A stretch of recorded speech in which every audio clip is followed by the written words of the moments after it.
Today. The Finance Minister is joined by Honorable Ministers of State for Finance, Shri Pankaj Chaudhary ji, Dr. Bhagwat Karaj.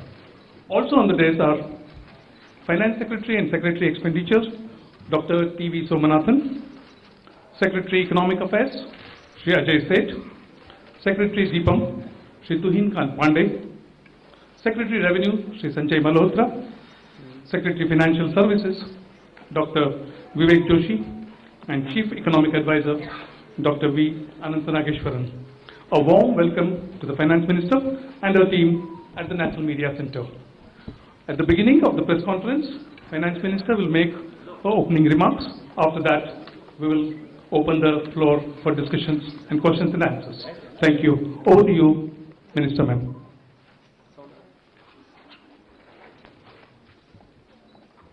Thank you for coming here today. Thank you very much for coming here today. Slightly longish opening remarks. I'll try to cut it down. But over and above what you heard me say, I just want to give the overall perspective, so I'll take a bit longer than I desire. See, this is an interim budget presented just before the election, obviously. The four large things that I want to draw your attention to is GDP. You get the numbers, you see it and so on, but I want to bring in this dimension, that governance, development and performance.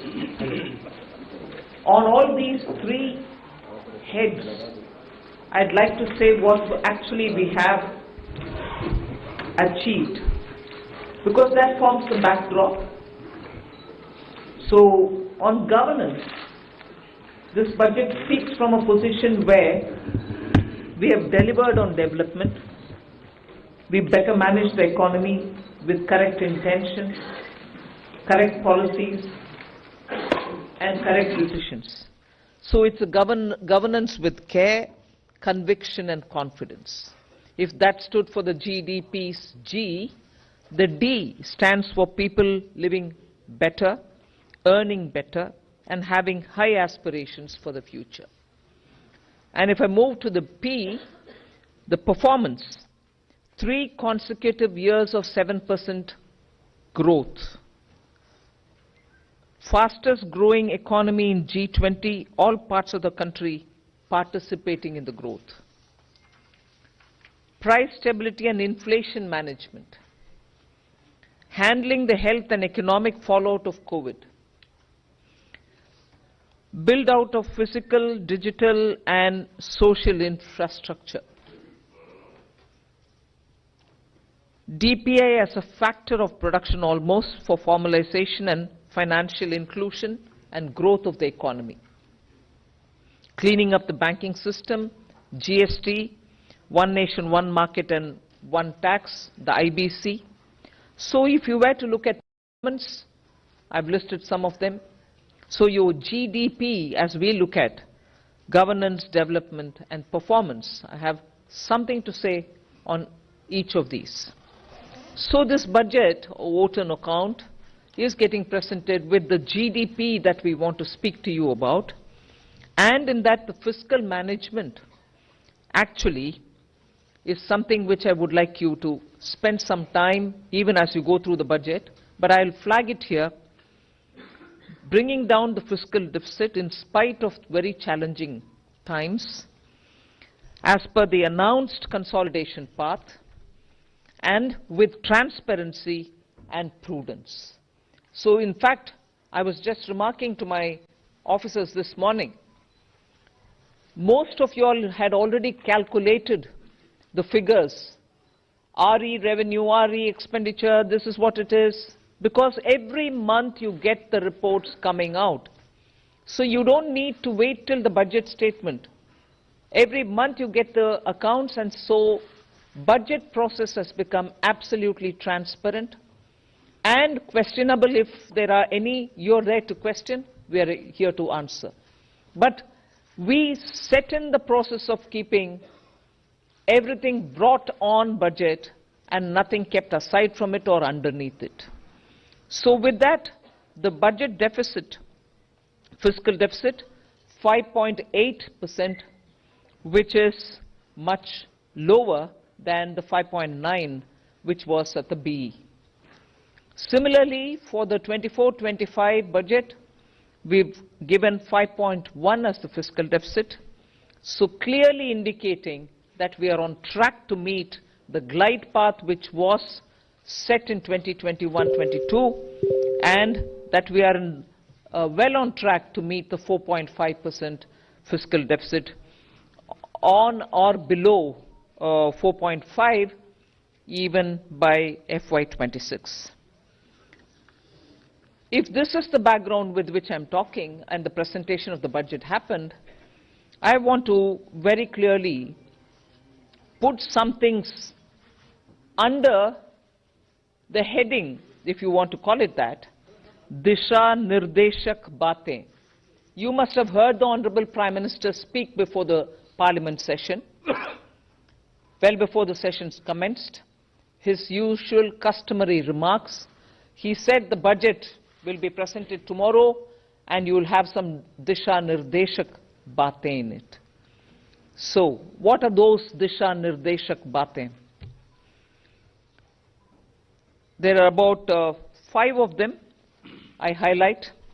Social justice as effective and necessary governance model. So it's not just a slogan for us, social justice, we'll have to work for Nyay. No. We've shown you that it is a governance model and a successful one at that. So social justice as an effective and governance, necessarily a governance model. Then 4 major caste groups, as we call it, as Prime Minister has emphasized, the poor, the women, the youth, and the Annadata. So Disha Nirdeshak Baatein, you have the second point. Third, focus on infrastructure. This year again, massive increases of capex happened in the last 4 years. This year too, there is 11% increase, resulting in a very recallable number, 11,111 crores. So continuing the trend of the last 4 years, where capital expenditure has been the route, one for revival earlier from COVID, and now for sustained growth towards towards the Vikasit Bharat goal. Fourth is the using of technology as a huge opportunity. DPI as almost a new factor of production. So it is actually bringing in the value addition to the economy. It is facilitating every sector to bring in the value addition which is so required and improves on our productivity. And the last Disha Nirdeshak Baatein is high-powered committee for extensive consideration of challenges arising from population growth and demographic challenges. So if these are Disha Nirdeshak Baatein, what were the major announcements? I'll recall very quickly 12 of them. I'm not spending any time except for reading out what those 12 are. 2 crore more homes under the PM Awas Yojana. We already completed nearly the 3 crore. Housing for middle class. Rooftop solar for at least 300 units of power generation every month, which will be muft bijli for the households. There will be some assistance and some kind of a funding which will be extended. So you're generating renewable energy, providing the renewable energy generators the free they would want to use, and over and above that, the surplus that they produce can be used for selling and earning money out of it.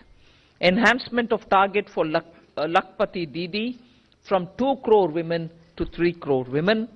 preparing and empowering the MSMEs to grow and compete globally, aligning regulatory environment for them.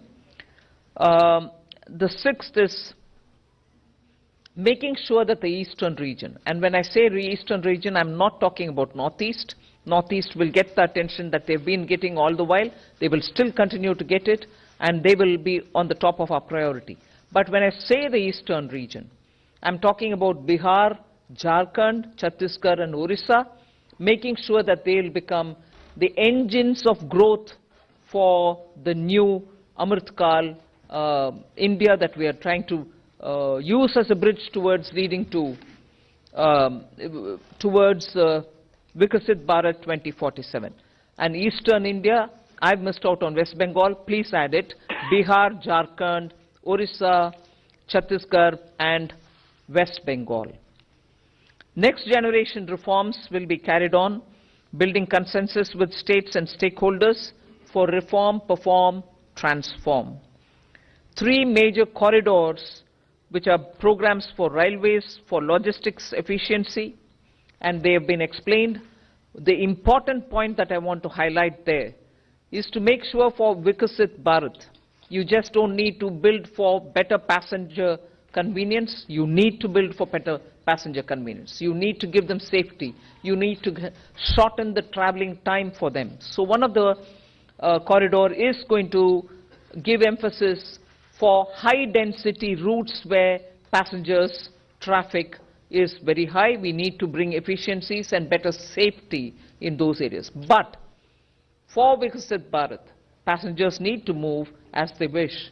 But equally, materials, raw materials, building goods, cement, rare earths, minerals, we need them to move efficiently as well. So the corridor will take care of that as well. So the synergy between movement of people and movement of goods is what is being highlighted in the 3 corridors that we're talking about. Ninth announcement, that is urbanization, looking at Metro and Namo Bharat. One of the railway related things which I missed out on telling you, 40,000 bogies are going to be improved in the standards with which they can be effective rolling stock and also give the convenience in the passenger experience inside the bogies as well. So 40,000 coaches are going to be brought up to the level of Vande Bharat standards. Metro and Namo Bharat I did mention, so that urban transformation through transit-oriented development can happen. The 10th announcement which I draw your attention to is 1 lakh crore corpus for research and innovation by private sector.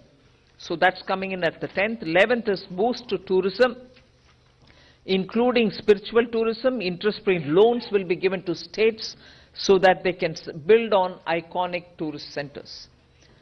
And the 12th one is supporting reforms in state. They are separate from the development of tourism centers, and therefore I want you all to have the clarity that help to centers are supporting reforms in state is slightly different from boost to tourism. There will be a white paper on economic performance of the last 10 years compared with the previous 10 years. The 12th announcement is so much a statement that I would like to make, which is what I made in the budget speech as well. Government has got the trust and the confidence and the blessings of the people based on its exemplary track record of GDP, as I said, governance, development and performance, effective delivery, and also on Jan Kalyan. So highlighted points have been realized as goals of Vikasit Bharat till now, and they are the realizable goals also continuing to be so, because what we want to underline is we govern with good intentions, true dedication and hard work in the coming years, and that's why Amrit Kal is also now called Kartavya Kal. In short, that's the budget. Thank you very much. Yeah. The Finance Minister has just now encapsulated the key highlights of the budget. We'll now open the floor. We can begin with the front row here. Please go ahead, 53. Please hand over the microphone here. Hello, ma'am. This is Priyashmita from Informist Media. Ma'am, I wanted to know about the projections in your tax collections. So tax collections are seen currently growing at about 14.4%. Your April to December data shows. However, the projections in your budget are lower than that. So a back of the envelope calculation shows that you're going to get about 55,000 above your revised estimate if the collections continues. So your estimates are conservative, would you say that? I'll certainly ask Somanathan to come in on that. Estimates are always realistic with us. So let me clarify this. If you look at page 6 of the budget, you can look at it later. I'll just explain it to you. We are projecting that gross tax revenue. Now, this gross tax revenue in this sheet is net of refunds. So, net of refunds, we are projecting that in this financial year, it will grow by 12.5% with reference to last year's actual. So, from 30.54 lakh crores last year to 34.37 lakh crores this year is what is presented in our revised estimates. However, the sharing of taxes with the states is different for different taxes. Not all taxes are shareable in the same ratios. What has happened this year, if you look at the number, and they are given on page 6, union excise duties have actually shrunk. They have not increased. Most other taxes have grown at, as you say, 14%, etc. Union excise duties have grown -5%. That reduction is almost entirely on the account of the center, because the same way that cesses are not shared, reduction in cesses is entirely borne by the center. So as a result, the state's share has increased by 16.5% in our revised estimates. Between the state share in the revised estimate and the state share last year, there's an increase of 16.5%. So taxes are growing 12.5% net of refunds. State share is growing 16.5% net, and therefore net to center is growing only 10.8% approximately. So there it is not. There is no expected further, padding or anything here. This is our realistic, but slightly conservative estimate.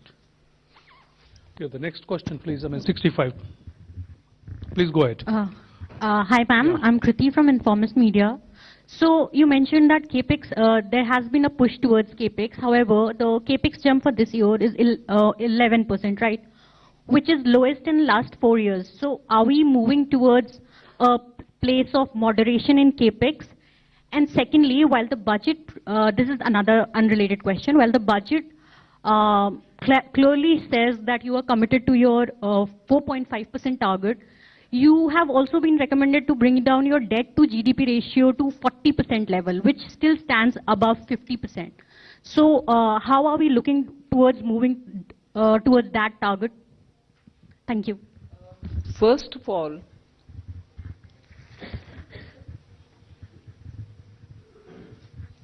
I'm on the second, your second bit was on the debt to GDP. What was your first one on? CAPEX. 11% growth in CAPEX. You've got used to about 30%, 23% from a low base. And today 11% on a high base appears low. Informist. 11 lakh crores going for capital expenditure. And you're seeing also that the private sector is coming in with their investments. So one has to have a clear understanding that when the government wants to spend through capital investment, it can be for one, triggering the economy so that private sector also comes in. At a time when private sector didn't come in, we still fully came in. Now we are seeing also signs of private sector also coming in. So it's only natural for two reasons, therefore, for you to look at. One, on what base are you saying 11% is less? Growth it is. And second, please do look up if private sector is coming in or not. Does that answer you? Yeah. The next question, we'll take it. Wait. Still? Yeah. On your 40% of, first of all, that was a figure that was set before COVID. Its relevance today is something that has to be looked at completely afresh. And in fact, in 21-22, the finance minister had set out a particular fiscal consolidation glide path, which is the post-COVID glide path. I would only point out that today India's debt to GDP ratio is one of the lowest in the G20 apart from other countries. So we have to look at things in today's context, not based on a historical relic of a report which was prepared long ago before COVID happened. Yeah. And again, our external debt also is something which you should notice has never been high, not high even now. Yeah. Second row, I would request you to confine to one question, please, because there are many questions coming up. Yeah. Thank you very much. Please go ahead.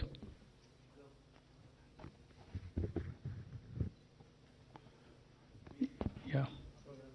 दूसरा दे दीजिए. Give this another नमस्कार mic. Ma'am, आलोक प्रियदर्शी हूँ मैं CNBC आवाज से.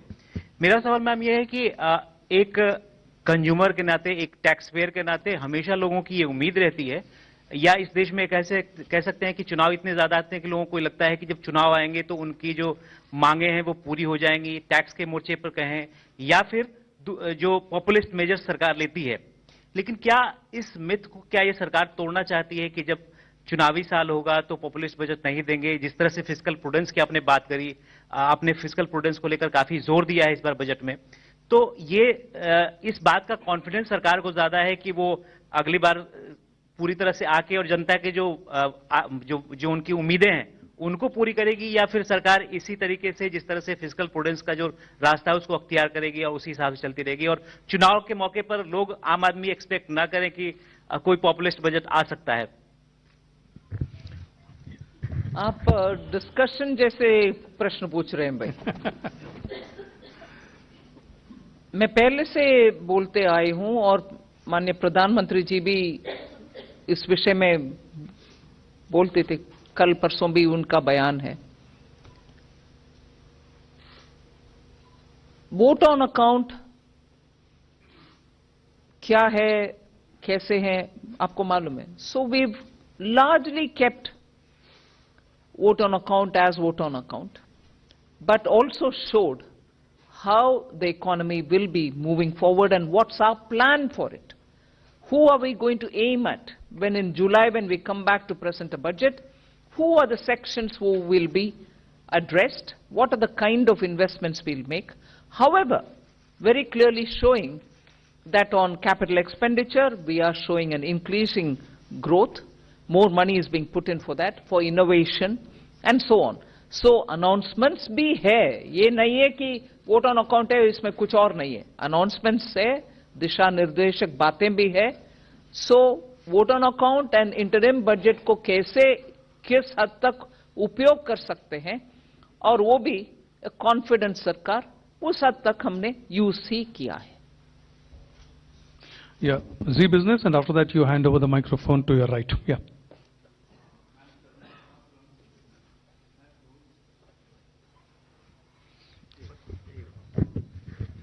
Ma'am, आपने दो बड़ी स्कीम्स का ऐलान किया, एक अर्बन एरिया के अंदर हाउसिंग स्कीम का, दूसरा रूफटॉप सोलर के लिए.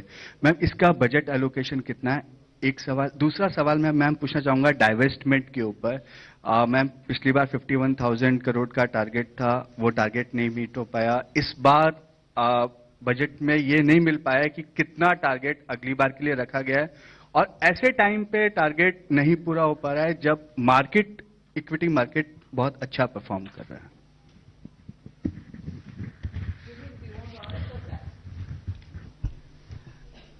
पहली बात तो मैं ये स्पष्ट करना चाहूंगा कि जो डिसइन्वेस्टमेंट है उसमें हम वैल्यू लॉकिंग का प्रिंसिपल लाते हैं. आपको एक मैं छोटा सा उदाहरण देता हूं. हमारे जो 61 लिस्टेड सीपीएससीज हैं और 16 पीएसबीज हैं, एक यानी कि 1 जनवरी 2021 में, यानी कि 3 साल पहले उनका combined market cap 15 lakh crore था, और आज के वक्त में वो 58 लाख करोड़ है. तो हमने 42 लाख करोड़ की वेल्थ क्रिएट की है पब्लिक सेक्टर में, और उसको माइनॉरिटी शेयर होल्डर्स जो उसमें हैं उन सबके साथ उनकी वेल्थ शेयर हुई है। तो आप वेल्थ इफेक्ट नहीं देख रहे हैं, आप सिर्फ उसमें से वेल्थ में से हम क्या निकाल रहे हैं, लेकिन वो जो वेल्थ जनरेट करना भी इक्वली इंपॉर्टेंट है। एक साल अलोन में हमने 21 लाख करोड़ का 25 लाख करोड़ का एडिशन किया है। तो आप समझ सकते हैं कि 2014 से जब हमने 4.2 लाख करोड़ का डिसइन्वेस्टमेंट किया है और 4 लाख करोड़ का हमने डिविडेंड लिया है सीपीएससी से 8.5 लाख करोड़, उसके मुकाबले एक ही साल में 25 लाख करोड़ का हम मार्केट कैप ऐड कर रहे हैं। तो ये जो वैल्यू अनलॉकिंग स्टोरी, इसका मतलब ये है कि आपको डिसइन्वेस्टमेंट करना है तो वेल्थ भी इंप्रूव करनी है, शेयर की वैल्यू भी लेनी है, और तब डिसइन्वेस्टमेंट कैलिब्रेटेड वे से करना है। इसलिए सरकार ने डिसइन्वेस्टमेंट का एक तो हमने कोई फिक्स टारगेट भी इसे नहीं रखा है। हमने ये कहा है कि हम एक अदर रिसीट्स में एसेट मोनेटाइजेशन हो, डिसइन्वेस्टमेंट हो, वो सब जाते हैं। और दूसरा रिसीट का एक इश्यू है कि हम कभी भी यदि हमें अपॉर्चुनिटी मिलेगी इससे ज्यादा भी कर सकते हैं, लेकिन एक उसको फिक्स्ड मार्केट सिग्नल ये देना कि हम शेयर बेचेंगे ही बेचेंगे, इसी प्राइस पे बेचेंगे, उसके कारण उसका प्रतिकूल असर मार्केट में पड़ता है। इसलिए जो हमारा वो है अर्थ ये है कि हमारा जो रेवेन्यू है, और दूसरी हमने इंपॉर्टेंट स्ट्रैटेजी है कि डिसइन्वेस्टमेंट और डिविडेंड ये दोनों ऑपोजिट डायरेक्शन में हैं। जब हम कंबाइंड कह रहे हैं हम 92,000 करेंगे तो कंबाइंड आप देखिए, और non tax revenue is the biggest story. लगभग 75,000 करोड़ का नॉन टैक्स रेवेन्यू ऐड हो रहा है और हाईएस्ट ग्रोथ उसमें ही है। और अब लगभग 1 लाख करोड़ जो है, यदि आप बजट से देखें और नेक्स्ट बजट में देखें तो 1 लाख करोड़ का नॉन टैक्स रेवेन्यू हम ऐड कर रहे हैं। और नॉन टैक्स रेवेन्यू ऐड में डिविडेंड की बहुत बड़ी भूमिका है और डिविडेंड हम एक्सीड कर रहे हैं। तो इसलिए आप कंबाइंड वे से इस सारे यदि इस सेक्टर को देखें तो हमको एक नई दिशा में जाने की जरूरत है, जो हम गए हैं। Regarding the new schemes, rooftop solar के लिए 10,000 करोड़ का प्रोविजन है बजट में। As regards the urban housing scheme, its contours are being worked out, and there is a token, and it will be funded when the exact contours are finalized. Yeah, the next question, please go ahead. 81, please. Okay, I mean, I'll... Hello. Yeah, go ahead. Yeah, sir. Prakash Pedashi from ET now. Ma'am, the benefit of lower tax rate of 15% has been extended for startups and investment by sovereign wealth funds. My question is, I mean, has it also been extended for manufacturing unit?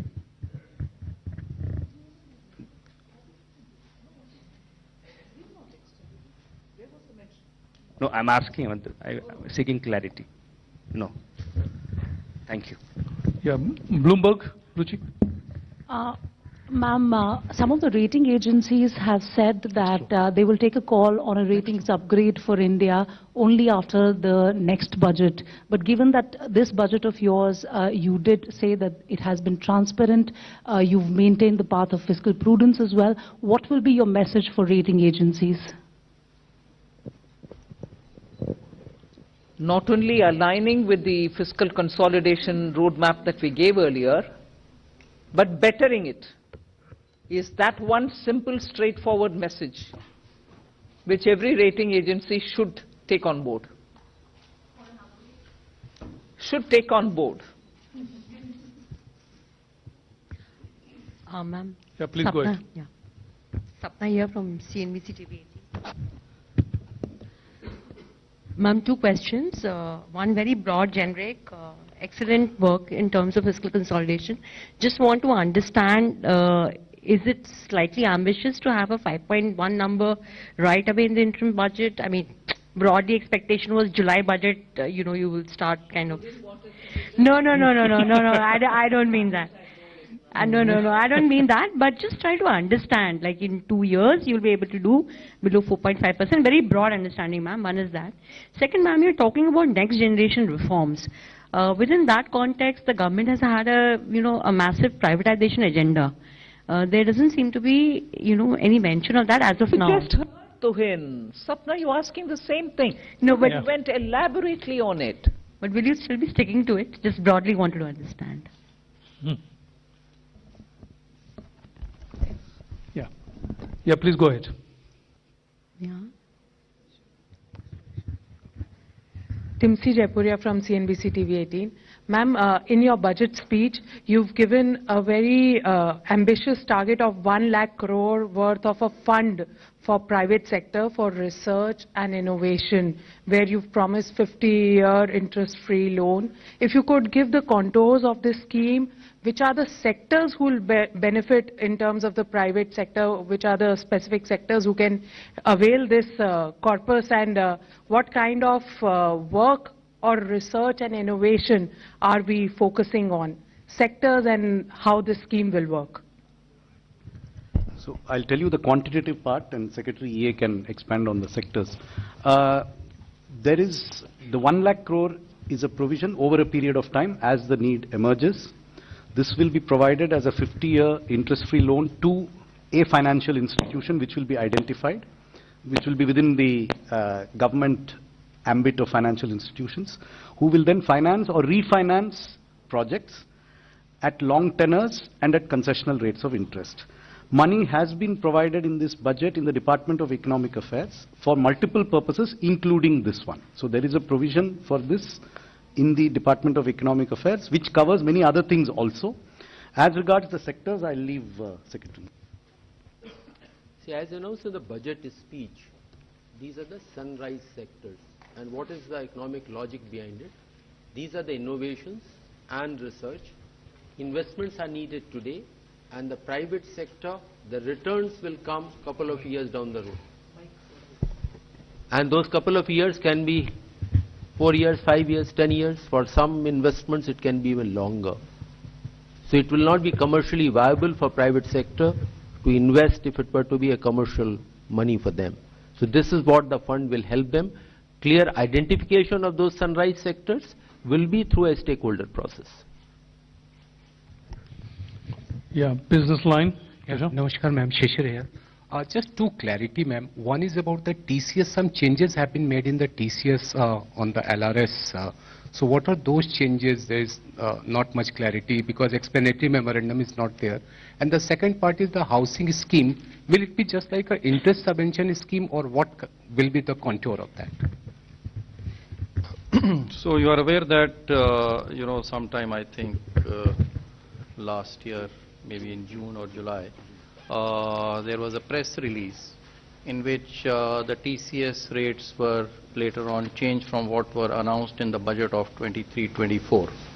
So basically it is just to align those TCS rates with what was announced in the press release. There is no further change from what was announced in the press release. Your question on housing was? What will be the contours? It's still being worked out. Interest subvention? It could be one of the features of the scheme, but nothing has been finalized yet. It's under discussion between Department of Financial Services, Ministry of Housing and Urban Affairs. Multiple options are being considered on how to achieve the purpose that has been set out. Hello, ma'am. Ruchika Chitravanshi from Business Standard. One question was regarding the relating to the announcement you made about the withdrawal of demand for outstanding tax. What will be the cost to exchequer for the tax that will be foregone? And second, a small clarification: the 75,000 crore 50-year loan that is linked to the milestone reforms. Yeah, is that in addition to the 1.3, or is it part of it? So all of you would be aware, that there are a large number of small demands that are pending with respect to income tax, wealth tax, gift tax. They number in all about 2.68 crore such demands. The total amount, of course, is very high, which is 35 lakh crore of outstanding demand. A lot of it is in litigation. But many of these demands, about 2.1 crore, in fact, 2.1 crore out of 2.68 lakh demands are valued less than 25,000 rupees. Now, many of these demands are very, very old, dating from 1962, when Income Tax Act was enacted. and right now till, very recently till, today. So this has been causing a lot of hindrance, especially for the taxpayers, because these demands are very old. Many of them are unreconciled because of systemic issues. We shifted, our CPC, all the tax records, centralized them in 2010-11 year. And so that's why a cutoff has been taken at 10-11, because previously the demands were decentralized. And so we are unable to, verify many of them, causing disruption and hindrance in payment of refunds. So out of this 2.1 crore demands, which are less than 25,000 rupees, about 58 lakh demand entries for the period pertaining to financial year 9-10. And then from 10-11, these are less than 25,000, as already announced by the Honorable Finance Minister, and another 53 lakh entries pertaining to the remaining 5 years from 10-11 to 14-15. So 1.1 crore small demands, 25,000 and 10,000 for the 5 years.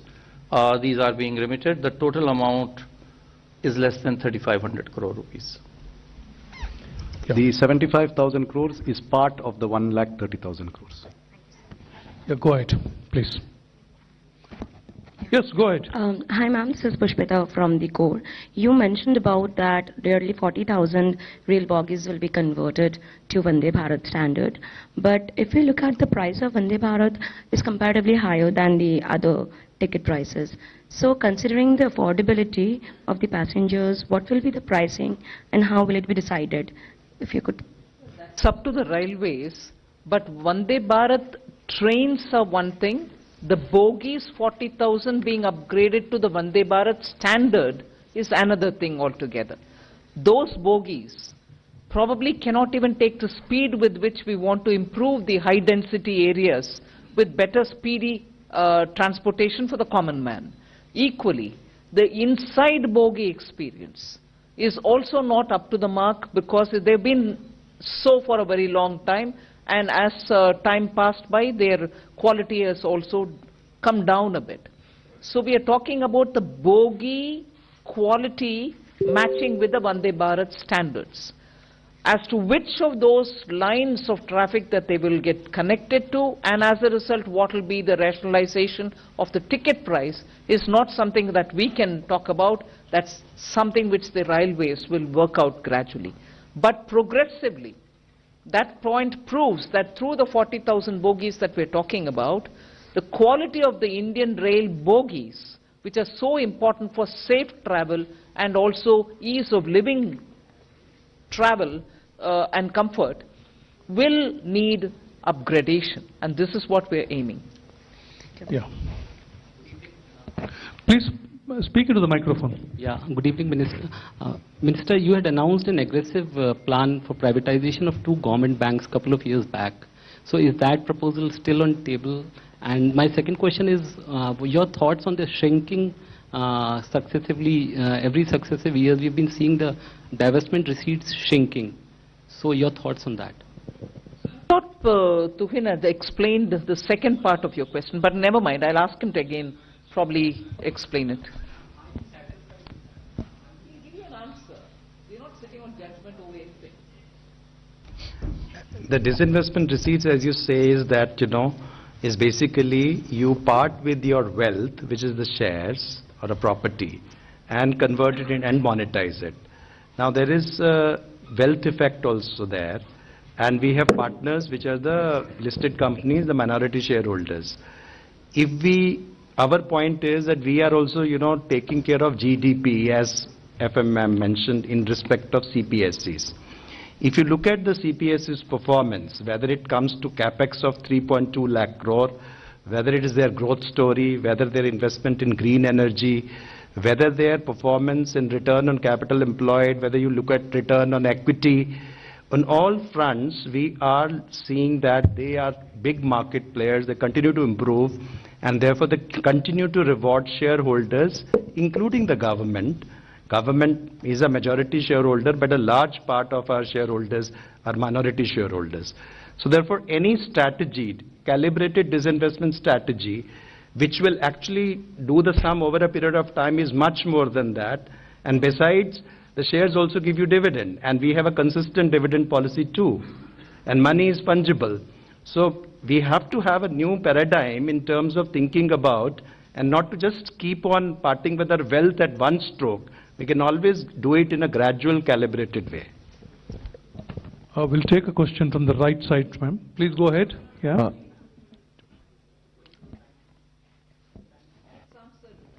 Yeah.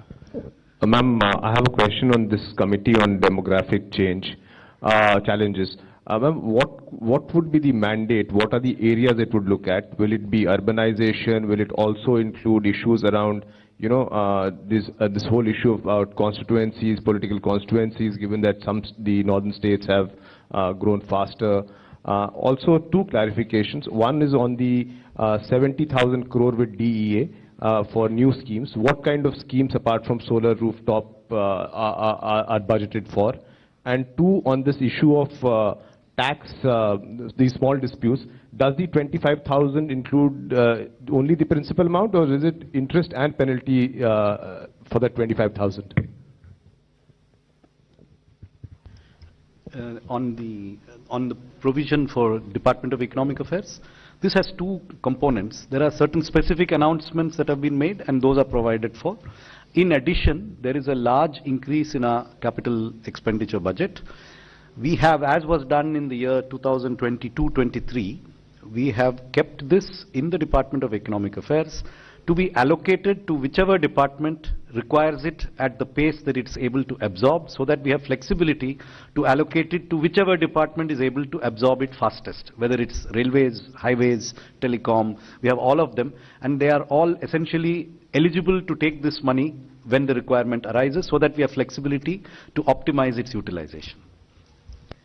Hello, ma'am. As to your, let me answer the second part. As to your question as to whether the 25,000 rupees amount which is remitted being withdrawn, till the year 9-10, and 10,000 being remitted from 10-11 to 14-15. Let me clarify that this is the amount of demand which is mentioned in our books. And so when this demand is actually entered, then it will include even the interest till the point, when the demand was actually assessed and entered. So it includes the interest till that period, that point of time. And any interest which accrues later on is also withdrawn. Yeah. The front row, left side, please. Hello, ma'am. Ma'am.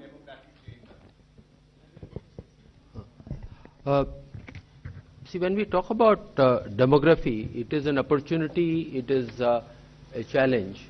And the current numbers, how the changes are happening over a period of time. So this committee will have a mandate to have an extensive consideration of those challenges and the opportunities, and come out with a specific set of recommendations. Hello, ma'am. Ma'am, I am Monica from the New Indian Express. Ma'am, in your budget speech, you mentioned about the India, Middle East, Europe economic corridor. So, given the fact that there are conflicts in the Middle East region, so is the project still on track? And also, when the French president was here, was there any discussion on the corridor? Well, it's been announced and we are taking it forward. Yes, there is significant disturbance in the Red Sea area and the Middle East, but this is a project which has long-term implications for the entire region up to Europe, because it also includes Europe. So yes, we will be taking this project forward. We will be consulting and taking it in all its contours. Okay, the second last. Ma'am, Himanshu Shekhar from NDTV India. Second last pro, madam. Ma'am, एक महत्वपूर्ण घोषणा आपने की है प्रधानमंत्री आवास योजना को लेकर। अगले 5 साल में आप 2 करोड़ घर बनाएंगे। क्या ये फैसला हुआ है कि इसमें से कितने घर आप ग्रामीण इलाकों में बनाएंगे और कितने शहरों में, जैसा कि पहले ग्रामीण ग्रामीण के लिए बनाएंगे? ग्रामीण के लिए 2 करोड़ और और घर बनाएंगे। हाँ। और ये 2 करोड़ 95 लाख का जो आपका टारगेट था वो आपने पूरा हो गया है। 3 crore, we are close to achieving 3 Close to crores. achieving. And over and above the 3 crores, ये 2 crore. 2 करोड़ है। और इसके लिए फाइनेंशियल कुछ एस्टिमेशन हुआ है, कितना एलोकेशन करेंगे आप? The allocation is provided for. It will be supplemented when the costing is worked out for these additional. But there is a provision to kick it off in the coming year. Thank you, sir. Yeah, please go ahead.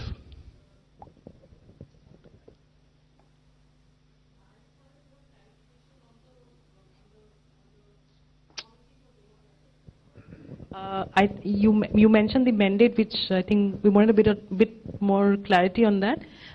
Is it going to be something similar to the population control bill that has been spoken about in the past, or is it going to have a different mandate? We just needed bit of. Say the budget speech says, and I'm already responded to that. Wait for the terms of reference to come out, and then you will get to know the exact details. But overall approach is, it is a huge opportunity, but there are challenges.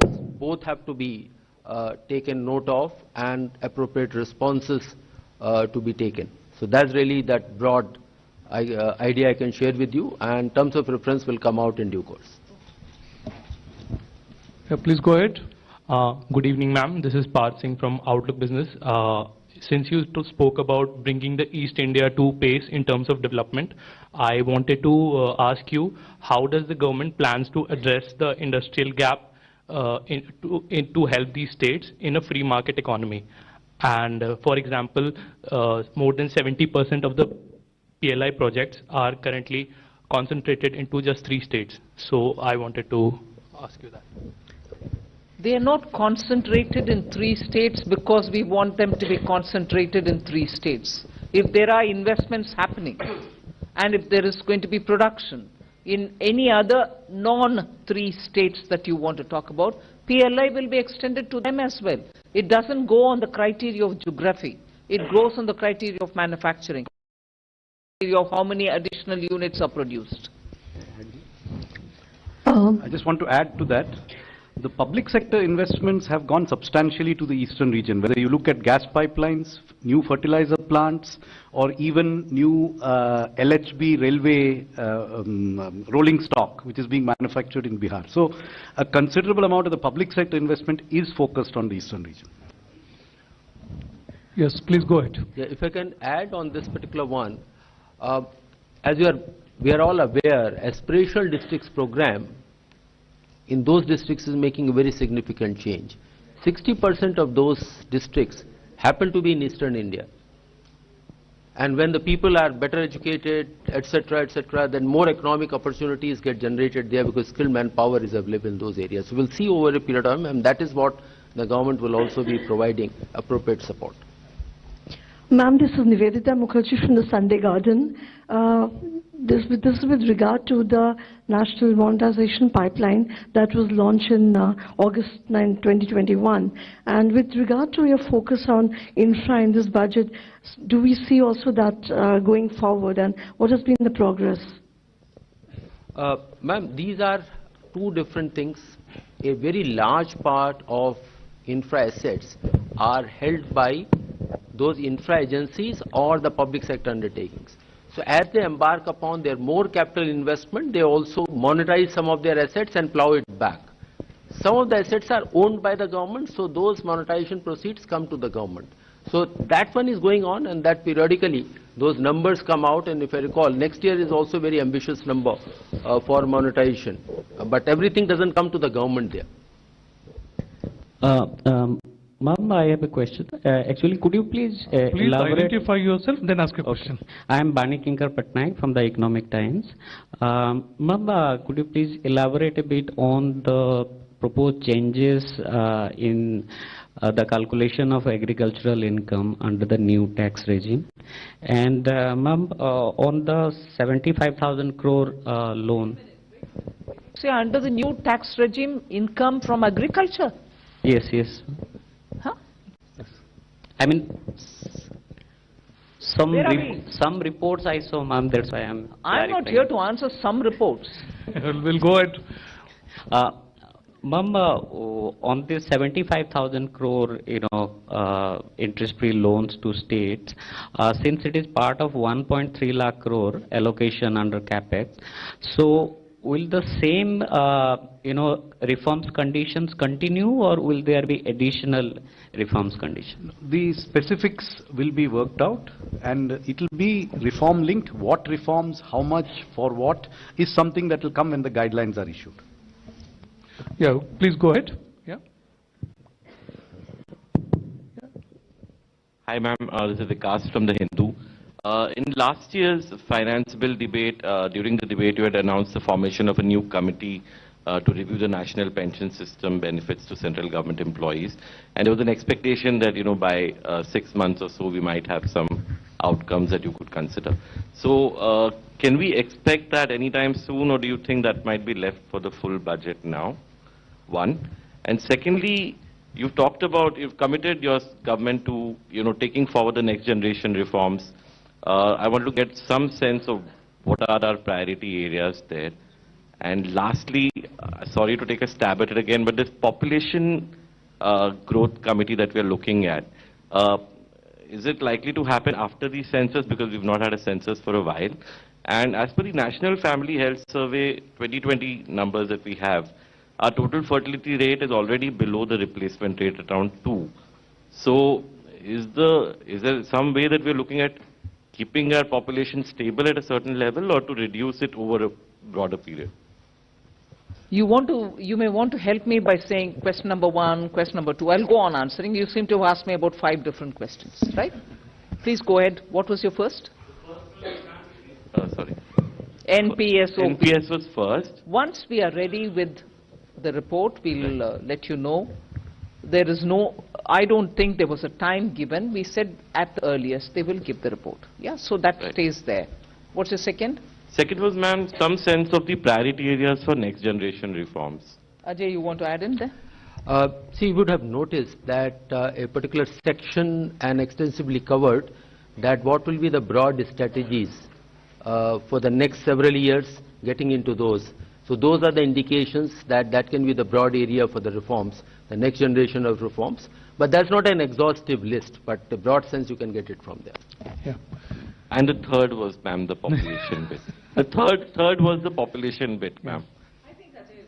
Yeah, I think, please confine to one question, because, many questions are still there. Please go ahead. Yeah. Good evening, ma'am. Janani from NDTV Profit. Ma'am, I would like to get some perspective on some of the scheme outlays. One being the capex infusion to OMCs. In FY24 budget, there was 30,000 for retrofitting, petroleum retrofitting for OMCs. This, in the revised estimate, it was said that 15,000 only would be allotted ahead of the budget, but later we have seen that the same 15,000 amount is there for FY25. Just want to understand if the same has been deferred. And also on the fertilizer subsidy, comparatively it's lesser, so the reason or reasons behind that math. On the oil marketing company public investment, the requirements were reassessed, and it's also been deferred to next financial year. So it has not been provided in the revised estimate. So it was not that it was provided. They're just coming out with the revised estimate. So it is not going to be in this financial year. It's been provided for in the next financial year. And the second part was? Fertilizer subsidy. Fertilizer subsidy is estimated based on recent trends in global ammonia and fertilizer prices, which have been on a downward trend for the last 6 months. So it's our current estimate based on the best information we have right now, which is very different from the prices which were there during the early part of this year. Adrija from Money Control. You have assumed nominal GDP of 10.5 for the budget. So that would, just wanted to know the division between the real GDP growth and the deflator. Also, the tax collection growth is seen at 11.5, if I'm not wrong. So there seems to be a more significant gap between the two, which we've seen a trend in the past. One more clarity, I'm sorry for adding. This is with regard to a mention that the average real income of people have increased by 50% with moderate inflation mentioned in the speech.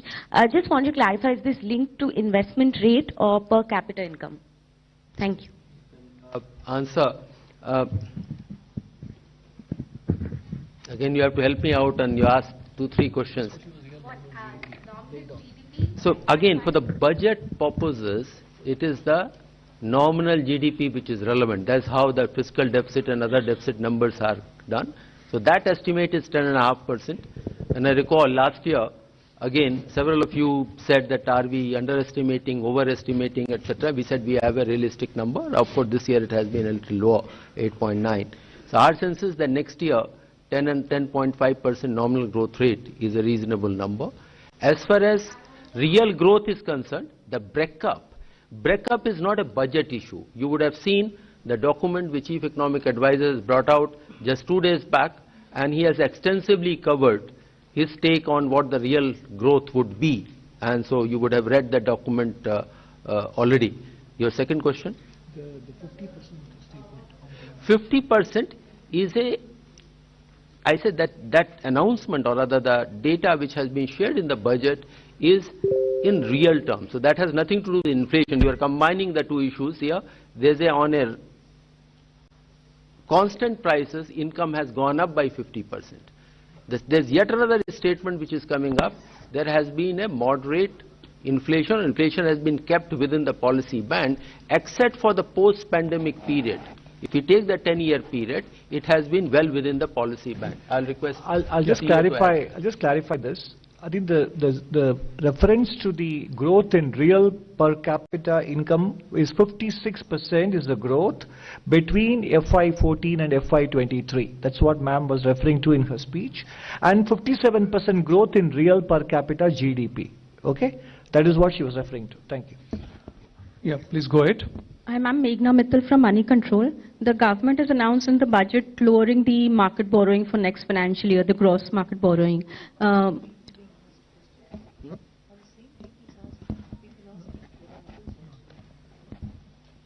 So I just wanted to understand what gives the confidence to the government that they'll be able to lower the market borrowing amid the global challenges and the capex increase that has been announced. So I think the confidence comes from the numbers that are presented. So if the revenue numbers are realistic, if the expenditure numbers are realistic, then the deficit number is realistic. That deficit number is then broken up into sources of financing. And we have taken a 10.5% nominal growth rate, 11.5% revenue growth rate, which is buoyancy of less than 1.1. This year we have achieved 12 plus with a nominal growth of 8.9. So I think a very decent, very conservative buoyancy has been assumed. In addition, the expenditure numbers are realistic. We have provided for everything. Therefore, the deficit numbers are achievable. And the borrowing breakdown is given here in terms of how much is market, how much is small savings. Small savings, we have shown a declining trend in resources from small savings. We have shown a declining trend in external debt, and that is reflected in these borrowing numbers. So these are very realistic borrowing numbers. On the gross borrowing coming down, next year, some of the repayments of loans taken will not be happening from the consolidated fund. They are repayments of the GST back-to-back loans. So they don't necessarily lead to new gross borrowing. So there is a slight recalibration between the growth of the net, in fact not the growth, the decline in the net borrowing is gentle, the decline in the gross borrowing is steeper. But there is a reason for it. So it's very realistic. Good evening. Supplement this answer, and your answer to your question lies in what the Finance Minister committed 3 years back, consolidation path, fiscal consolidation path. Now, when the GDP is growing, but fiscal deficit is being brought down, and coming down now to 5.1%, even with a higher GDP number. Borrowings are lower, and with that path, it is expected to be lower as well. We'll Good take evening, a question ma'am. from the middle row. Good evening, ma'am. This is Sanjay Agarwal. I first like to congratulate the entire... I'm Sanjay Agarwal. I work for PN News, ma'am. It's a What newspaper. news? This is a newspaper, ma'am. What news? It's PN News. It's a newspaper. It's a bilingual, ma'am. Yeah. So PN? PN News. How do you spell it? It's P for press, N for nation. PN. Yeah. So first, like to congratulate you. You've made history by presenting the 6th consecutive budget. My question has already been taken by another friend. I want to know that you're talking about income tax demands, as Sir explained, Sanjay ji, that there have been about the borrowings is 14.13 lakh crores, and this your effect is 3.8 CR. So wouldn't it affect? And wouldn't be like in the future, there are a lot of quotes, he said that's going to be, people are going to say, okay, waive off our demands. Is this not going to set a wrong, means, I don't know, what should I call it, ma'am? See, as I mentioned to you, this should not be seen as a waiver. Because, as I mentioned, in the year 10-11, we shifted our records which were previously maintained at zonal levels or state levels, and which were mostly paper records, or if they were computerized, then they were held in computers locally. There was no central record. So in the year 10-11 we shifted this centrally to our central processing center now in Bangalore.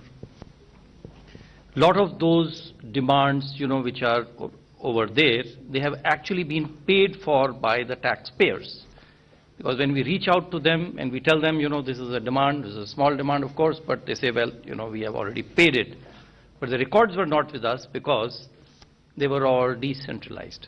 And so mostly these demands are actually not existing. They are existing on paper, but they are not actual demands. They are mostly fictitious, and they are not going to yield any revenue. Some of them, of course, are very, very small, 1 rupee, 2 rupee, less than 10 rupees. So it's not a waiver. That's why Honorable FM in her speech has not called it a waiver. It's just a withdrawal, it's just a correction of entries. Ma'am, shall we conclude, or would you like to take 1 or 2 questions more? No, just those who had shown their... Yes. We go to the middle row. Yeah. Yeah. No supplementaries. And now please confine to 1 question now, all of you, the 3 of you. Good afternoon, ma'am. Congratulations to you and everybody. Karishma this side from Business Today. Ma'am, if you look at the Manrega allocation, if you see the trend for the last few years, whatever has been budgeted, usually the revised allocation goes, of course, slightly a bit more. And if the trend carries on, it could be seen in FY25 also that you may have to allocate more in the next budget. I'd like to understand from that point of view, ma'am, is the centre happy with the way the scheme is working, especially in cooperation from the states? First of all, Manrega allocation is not done on the basis of a trend. It is based on the demand coming from the ground. That is one answer for your first question. But on your second, much more than me commenting, CAG has commented on the way Manrega is operating in some states, where claims are all reaching a stage where they need to be verified. Are they really existing people in the ground? Are people not really those for whom the payments are going? And questions critical to the very spirit, letter and spirit of that program. So to that extent, the CAG reports themselves highlight where course corrections will have to happen in those respective states. I'm not saying a problem existing in one state is the same across board. Some states may do with some kind of a problem, some others do with other kind of problems and so on. So that has to be addressed differently from, are you gradually coming down in terms of allocation? You're putting 2 and 2 together, which may not be right. Ma'am, hello, this is Surbhi from Business Today magazine. Ma'am, I wanted to understand by when will the white paper that you have announced come out, and will it be done by the Finance Ministry? And secondly, ma'am, on CapEx, do we foresee any slowdown in CapEx this fiscal, because we have about 2 months left now, and we'll have the model code of conduct coming in, so that... No. But yeah, of this fiscal, so just wanted your thoughts on that. Thank you.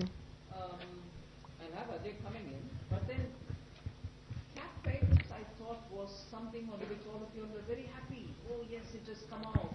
And because of the multiplier effect, it is having a bearing on the recovery. And now not recovery, but sustainable growth and high growth and so on.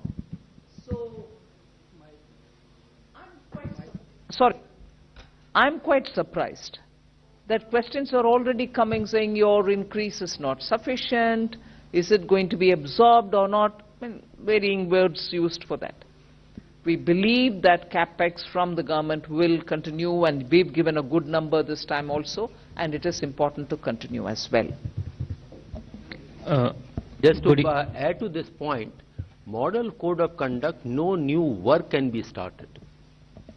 So whenever the model code of conduct work come, now in the balance 2 months of the current financial year, ongoing works will go on with full pace. There is absolutely no bar on continuing with those works. This is Sumit Chaturvedi from ET Now. Again, the question is, you said there will be white paper on pre and post 2014 economy. What is the timeline for that? You said it will be coming soon. Just to add a similar question, because what would be the parameters on which both periods comparison will happen, because they were both the different periods with different kind of challenges. Comparison is always between two different periods only. I can't compare myself today, this minute, can I? They have to be varying periods to compare. It has to be so. On the timeline, ma'am? Yeah. Huh? Wait when the white paper is laid down. Yeah. The last question, please. I am Nikun Johri from Reuters, requesting some clarity on the gross borrowing, lowering of the gross borrowing, market borrowing for next year. One of the annexure to the document, budget document, says that maturing debt would be met through GST compensation fund. So, wanted you to clarify whether this relates only to the back-to-back loans that were given to states earlier. Absolutely, yes. Only to that. Okay, thank you. So, thank you very much. I mean, it was an elaborate press conference. And thank you very much for your presence, everybody. Thanks a lot. Honorable Finance Minister, Srimati Nirmala Sitharaman in Parliament today. The Finance Minister is joined by Honorable Ministers of State for Finance, Shri Pankaj Chaudhary, Dr. Bhagwat Karaj. Also on the dais are Finance Secretary and Secretary Expenditures, Dr. T.V. Somanathan, Secretary Economic Affairs, Shri Ajay Seth, Secretary Deepam, Shri Tuhin Khan Pandey, Secretary Revenue, Shri Sanjay Malhotra, Secretary Financial Services, Dr. Vivek Joshi, and Chief Economic Advisor, Dr. V. Ananthanageshwaran. A warm welcome to the Finance Minister and her team at the National Media Center. At the beginning of the press conference, Finance Minister will make her opening remarks. After that, we will open the floor for discussions and questions and answers. Thank you. Over to you, Minister Ma'am.